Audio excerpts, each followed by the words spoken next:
তোমাদের ছেলে মেয়েদের বয়স যখন 7 বছর হবে নামাজ পড়তে বলবে, 10 বছর হলে নামাজ না পড়ে মেরে নামাজ পড়াবে, আর তাদের বিছানা আলাদা করবে, অর্থাৎ তাদেরকে পর্দা শিখাবে, তাদের ভিতরে লজ্জা সম্ভ্রম তৈরি করবে।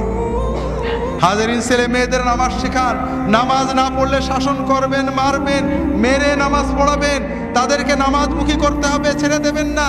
ওই বিকালের আড্ডাগুলো বন্ধ করেন, বেশি বেশি টাকা কামাই করার জন্য 3 প্রকারের চাকরি বন্ধ করেন।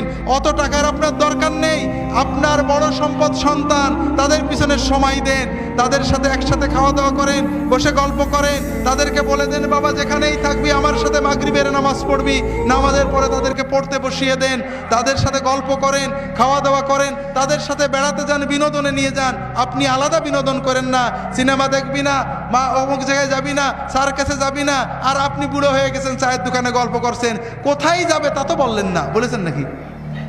ওই শাসনে কাজ হবে না, আপনি তাকে সাথে করে নিয়ে যাবেন কোথায় যেতে হবে। তাদের যদি নিয়মিত সাথে নিতে পারেন, ও কোনোদিনই অবাধ্য হবে না। আর যদি অবাধ্য হওয়ার পরে শাসন করতে চান, কোনোদিনই করতে পারবেন না।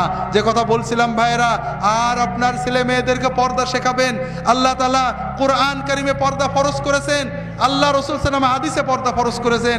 এটা মাওলানাদের বানানো কোনো জিনিস নয়, এটা কোনো মৌলবাদী উগ্রতার জিনিস নয়। আল্লাহ মেয়েদের উপর পর্দা ফরজ করেছেন। কোনো মুসলমান মেয়ে যদি বেপর্দা হয়ে বাইরে যায়, প্রতি সেকেন্ডে একটা করে জিনা করার মতো কবিরা গুনাহ তার আমলনামা, তার পিতামাতার আমলনামায় লেখা হতে থাকে। যতক্ষণ মুসলমান মেয়ে কসমেটিক পরে সেজে গুজে বাইরে যায়, আল্লাহর ফেরেশতাদের লানত তার উপর পড়তে থাকে।